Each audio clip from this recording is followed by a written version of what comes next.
Well, good morning, everyone. And once again, welcome to another live this morning. We appreciate it. We appreciate you. And, always good to have you on with us this morning. And let's say hello to a few folks here. Let me just get this right here. Okay, who's going to be number one here on the hit parade? Brahim, good morning, Portland, Oregon. You get on first, Brahim. Madeleine from Kippawa, Quebec, bonjour. Kevin from Oshawa. And Mike from Norland. And Mary, Norwich, good morning. Jeanette, bonjour, our staff. Yvonne, good morning. And Paulina, how are you? Nativity. Our dear faithful, Elaine, good morning. And Liette, how are you? Me, Liette. Bobby Kitchener, Nellie, good morning. And Nick from our staff. And Georgie, Halifax, Nova Scotia. Good morning, guys. Nice to be on with you. Fran, how are you? Orangeville. Yolande, bonjour. Annette, Nouveau-Brunswick. And Sandra, good morning. Francis Marie, how are you? Andrea, Nouveau-Brunswick. Roma, good morning. Tish, Ipperwash, good morning. David, Ridgeway. Wanda, Ridgeway. Leela, Werner. Hazel, St. John's, Newfoundland. Francis, good morning, from Vaughan. Barbara, from Florida. How are you? I missed you, Cynthia. I didn't mean to. Marlene, how are you? Corina, good morning. Rainey Tilsonburg, she says. Luke, Moncton, New Brunswick. Colleen, Alliston, Cecilia, good morning. Maureen, Penticton, BC. Kathy, Brampton. And Helga, good morning. Tasha, couple more guys. Donna, Bell Valley. And Shireen, how are you? Andrea, the Kidneys of Canada. Niagara Falls, Pat. Kathy, Philippines. Barbara.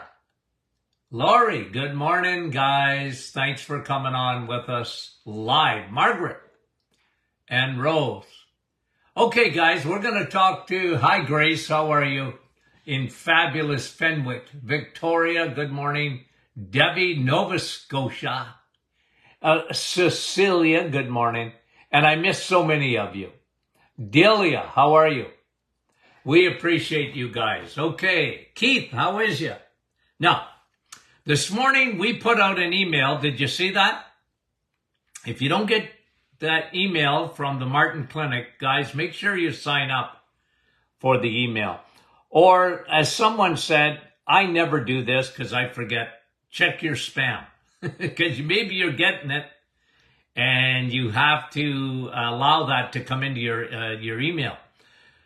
Guys, we put out an email, very important, on blood pressure this morning, okay? And that's what I want to talk about. I want to just sort of break down that email, give you a little bit of a teaching on what causes high blood pressure. Why in the world do we see so much high blood pressure? And listen, having high blood pressure is very detrimental. So we don't want anyone to have high blood pressure. But generally, what we say in the email is that cardiologists have been looking for love in all the wrong places, okay? Look, we love your cardiologists, okay? We do.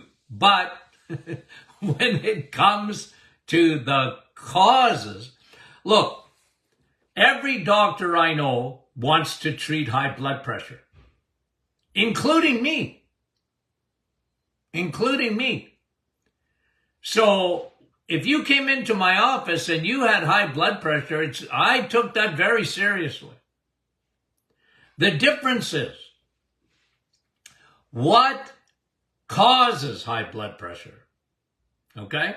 And here's where cardiologists got it wrong. They said the number one reason that people get high blood pressure is the intake of salt. They vilified salt, number one. Well, what did that do for us? Nothing. We have more high blood pressure today than ever. Because it ain't the salt. It just ain't. Okay? It's not the salt. As a matter of fact, salt could give you high blood pressure in the presence of dehydration. You don't have enough water, and salt can make your blood pressure go up. So let's not negate salt in that sense. But it's not the salt again, folks. It's water, a lack of water. I've been saying this for 50 years. People are dehydrated. What happens when you don't have enough water? A light on top of your head doesn't come on. And go on, and go, add water, add water, add water. Be nice. It would be nice. But people walk around. I used to show them in my office. I said, you got blood as thick as molasses. You're dehydrated. What that does, remember, you got 60,000 miles of blood vessels in your body. You got a pump. It's called your heart. It's got to pump that blood through your system, guys. Okay. The problem is when you're dehydrated, a couple of things happen. The river. Think of a river without water. Does it move? Nah, not much. Does it flow? Nah, not much. So your heart has to work even harder. Your heart works harder, your blood pressure goes up. And the second part of dehydration, the second part of it is the body's smart. So it starts to squeeze to hold on to water. You're not drinking enough water. Most people don't. They drink, Dr. Martin, I drink juice. That has water. I know, but it's not the same. It's not fluid you're missing. It's H2O. And when your body, in the absence of H2O, will make your heart work harder. And secondly, it will squeeze those blood vessels. Think of your fist. It's holding on. Okay? It tightens up to hold on to water, because at the cellular level, your body has become very intelligent. So now you got dehydration causing high blood pressure. It's a major cause. Okay? It's a major cause. Water. You have no idea, folks, over the years, when I got people, and if you're on any medication,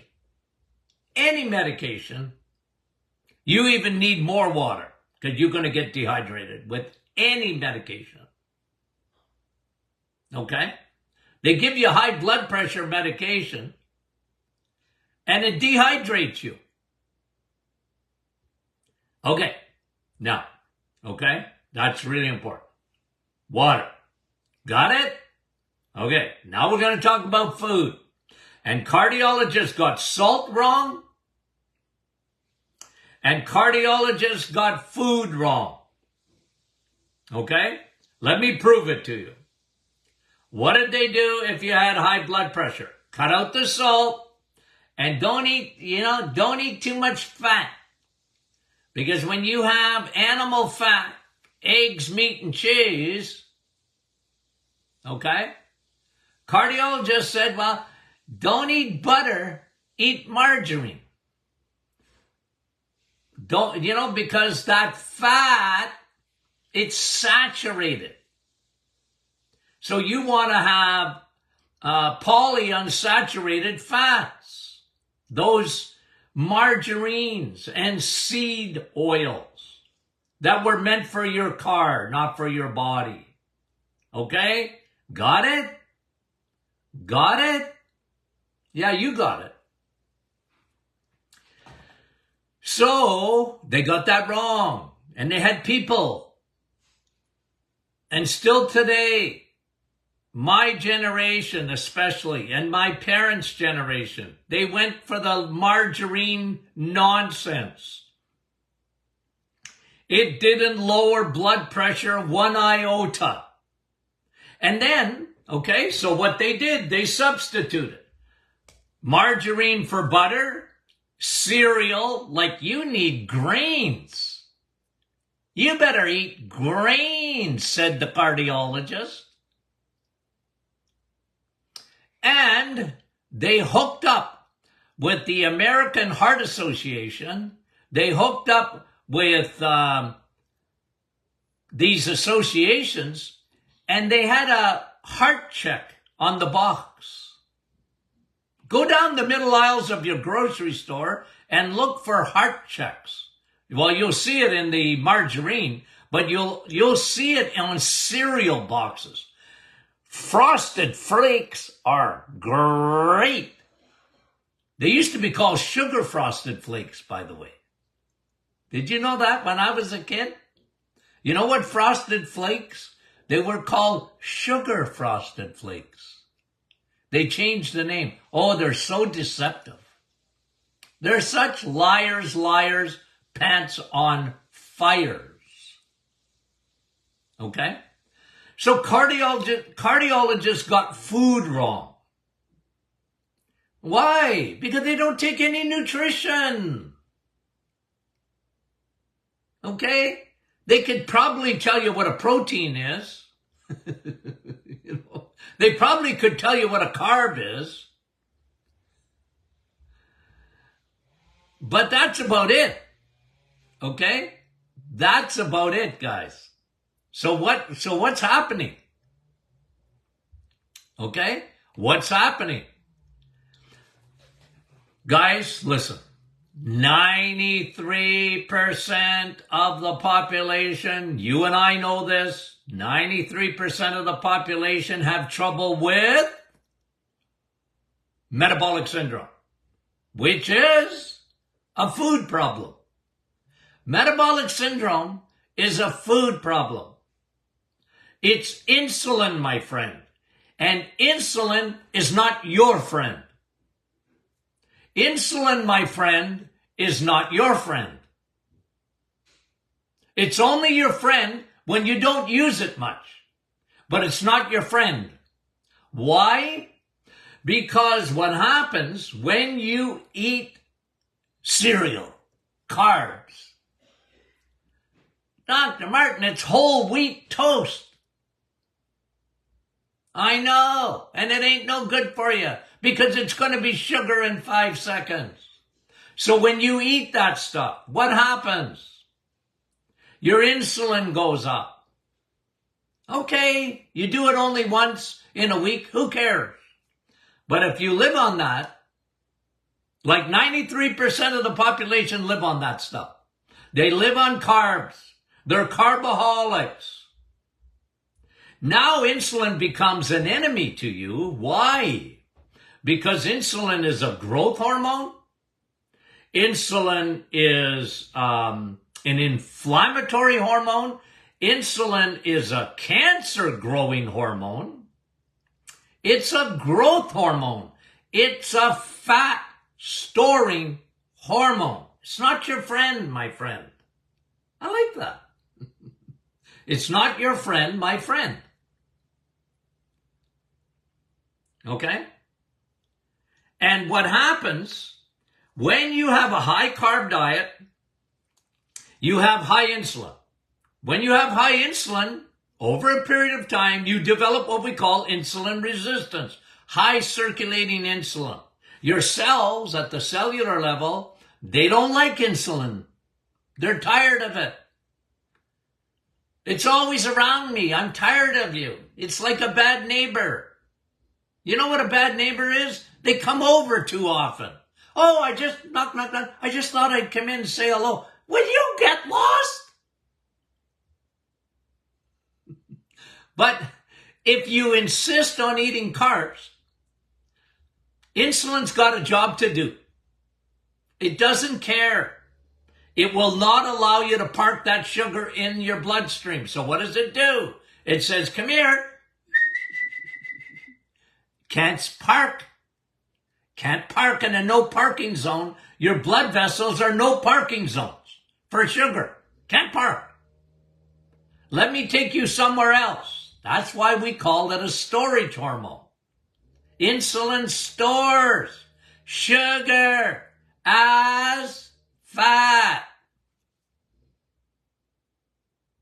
Guys, that's how your body works.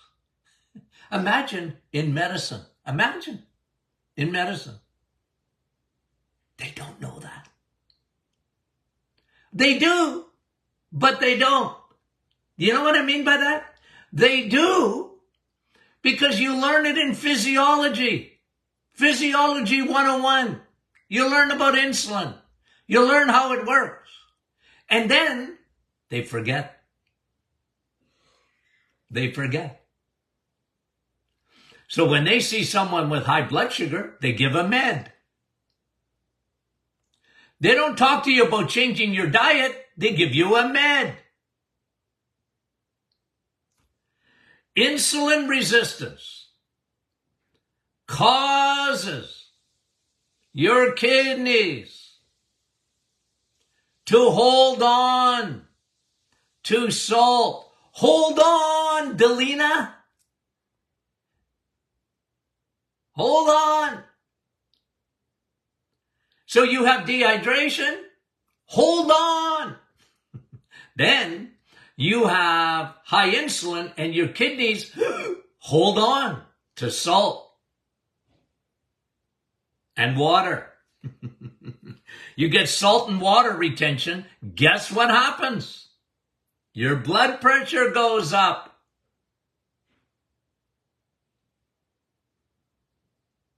And if you're not getting to the bottom line and you're just giving meds, listen, one thing we know about high blood pressure medication, a couple of things. One, it doesn't fix the problem. It's a Band-Aid. It doesn't fix high blood pressure. Okay? It's like insulin or metformin. When someone's a diabetic, they don't change their diet, but they're put on meds. Okay. It controls their blood sugar. But doesn't fix the problem. As we said in the newsletter, you're driving down the highway, you hear a knock in your engine. I know what I'm going to do. I'm going to turn the volume up on the radio. I used to use that analogy in my office all the time. I said, you're just dealing with symptoms. If you have high blood pressure and you're taking high blood pressure medication, okay. But just understand, you're not fixing the problem.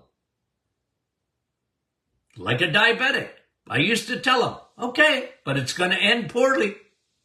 If you don't change your lifestyle, if you don't change your diet, you're not fixing the problem.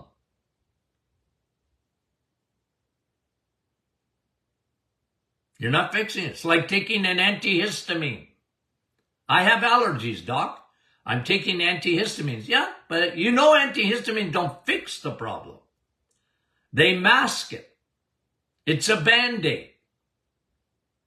So medicine is into Band-Aids today. And I'm not saying you don't take the meds. Don't get me wrong. But just understand, it's not meant to fix. You have to change your lifestyle. If you're not a water drinker, I used to get patients, and this is one of the reasons the reset is past 21 days. Why do I go 30 days? Well, there's a lot of reasons for it.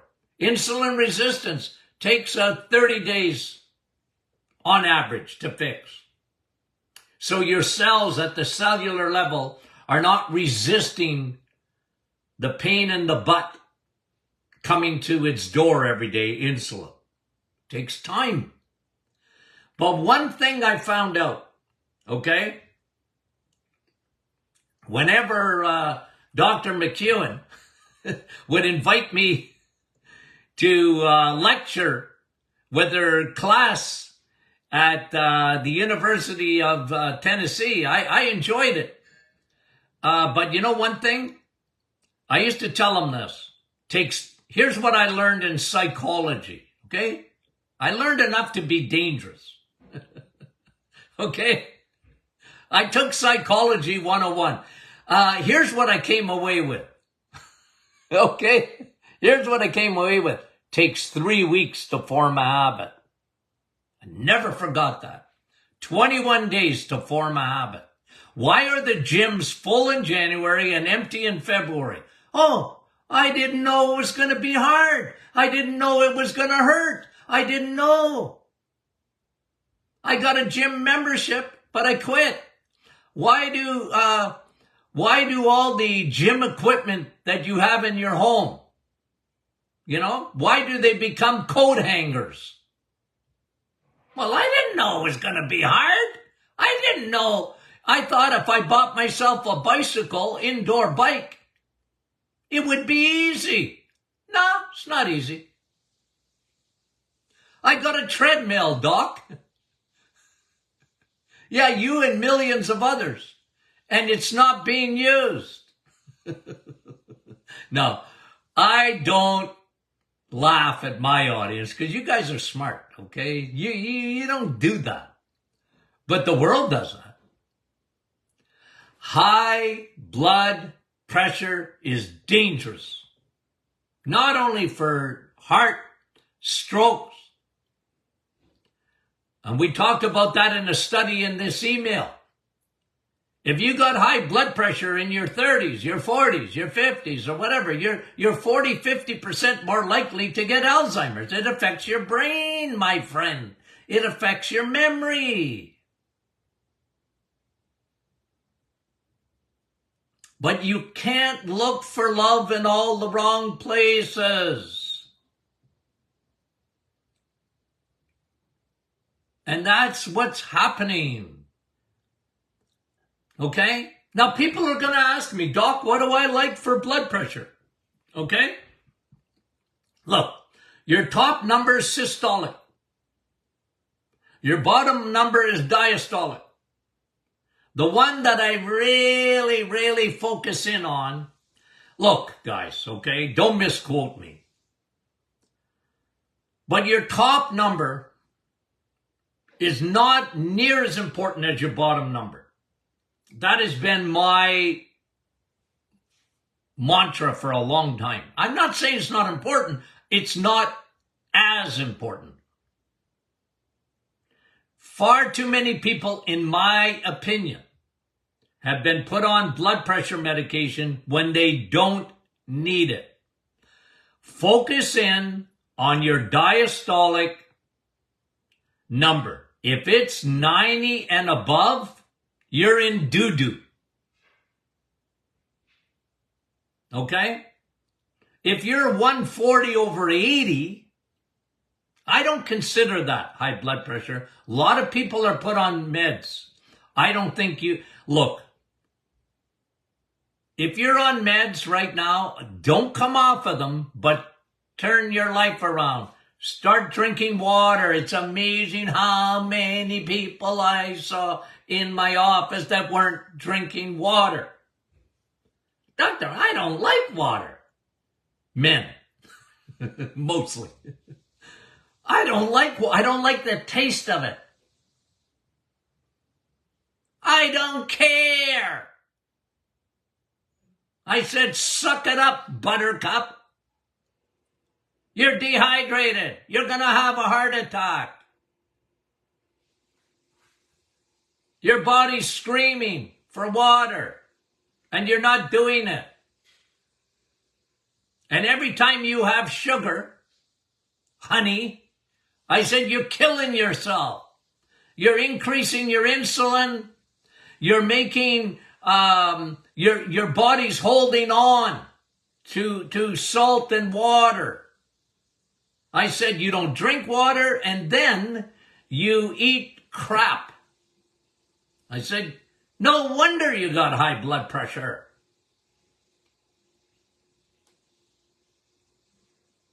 They'd look at me like I said, I don't negotiate with terrorists. I often said that to patients. I'm pretending you're a terrorist. I'm not negotiating. You're going to start drinking 2 liters of water. You got me? My American friends, that's 64 ounces. I said, suck it up, Buttercup. You'll get used to it. And you'll thank me later.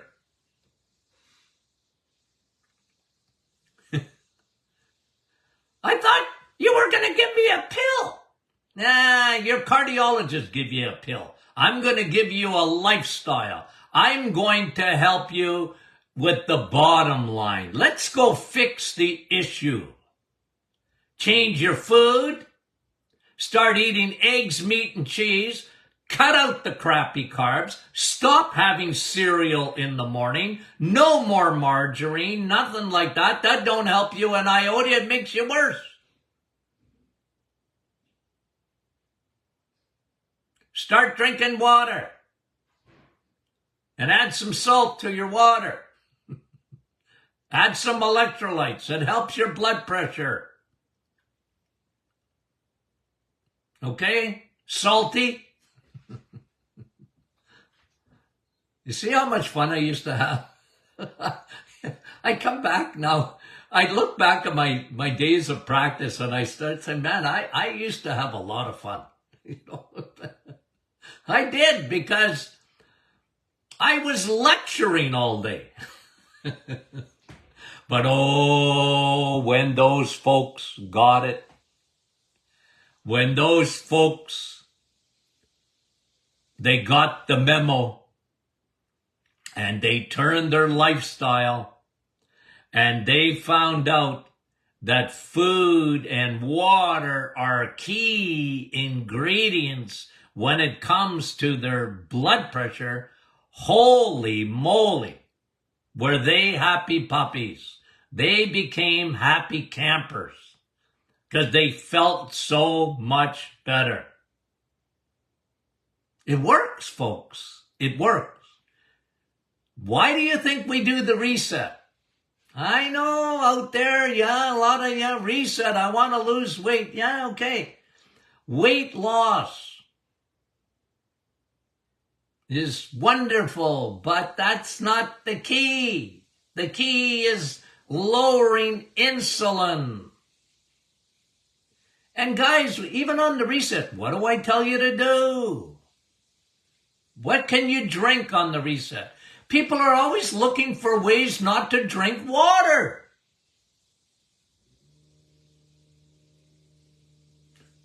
Guys, you drink water on the reset and you drink coffee.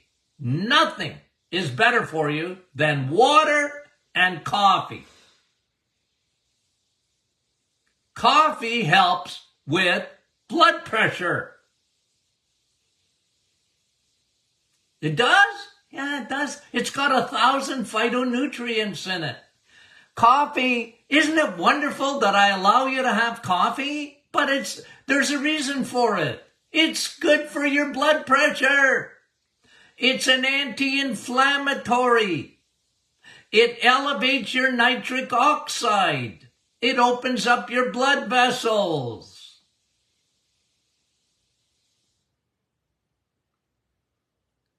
You wouldn't believe how many people used to give me high fives in the office. Doc, you mean I can have a coffee? My doctor said I should cut back on coffee. I said, your doctor doesn't know what they're talking about.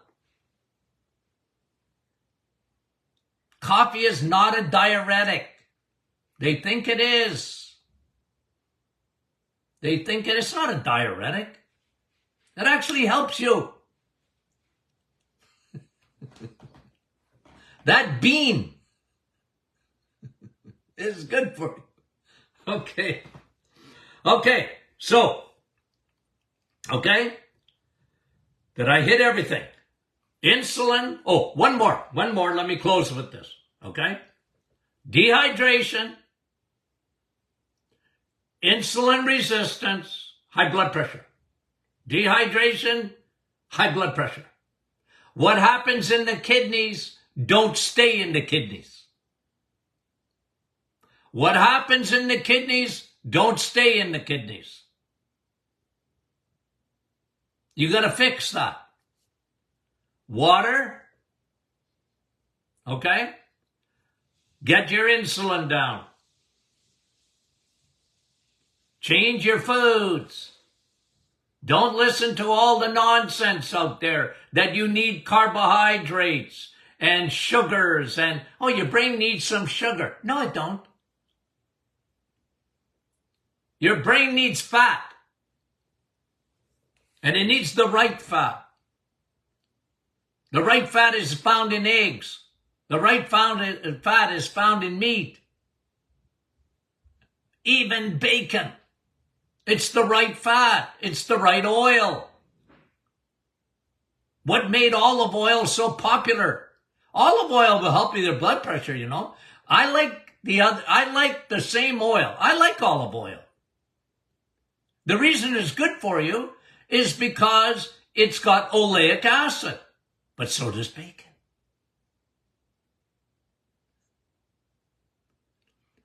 I used to have patients light up. Doc, you mean I can eat bacon? I haven't had bacon in years. My cardiologist told me I can't have bacon. Well, I said, yes, you can. Yes, you can. You mean I can have bacon and eggs every day? Every day, 7 days a week if you want. Morning, noon, and night. I don't care. It's good for you. You follow my diet, and I promise you, your blood pressure is going to come down. What? Yeah. Water, healthy fat, get the insulin down, cut out those carbs, crappy carbohydrates. Magnesium. What does magnesium do? Relaxes your blood vessels. You know when they want to constrict? And blood pressure, the hose, that relaxes. Relax. Whenever you think of magnesium, think of relax. And so many people are low in magnesium. And again, one of the biggest problems is when you eat sugar, you are throwing magnesium out of your body. Okay? People don't realize that. So guys, I like magnesium, you know that. Okay? Even in the email, we mentioned Navitol. Yeah, I got hundreds of thousands of people over the years on Navitol. Pine bark, it's the best. Why? Because it elevates your nitric oxide. What does nitric oxide do? Opens your blood vessels. Magnesium relaxes them. Nitric oxide opens them. I got excited this morning. I didn't think I would. I didn't think I'd get excited over blood pressure, but I did. And my blood pressure went up. Okay. Guys, we love you. We love you guys. Thanks so much again. Just got to thank you again for making Sun Steak and Steel such a big hit. Canada especially. But you know what? It's coming in the United States too. Our sales are very high. Thank you very much, guys. Again, that's our audience. Thank you. You share the message. We appreciate it. Okay, guys. We talk to you soon. We love you.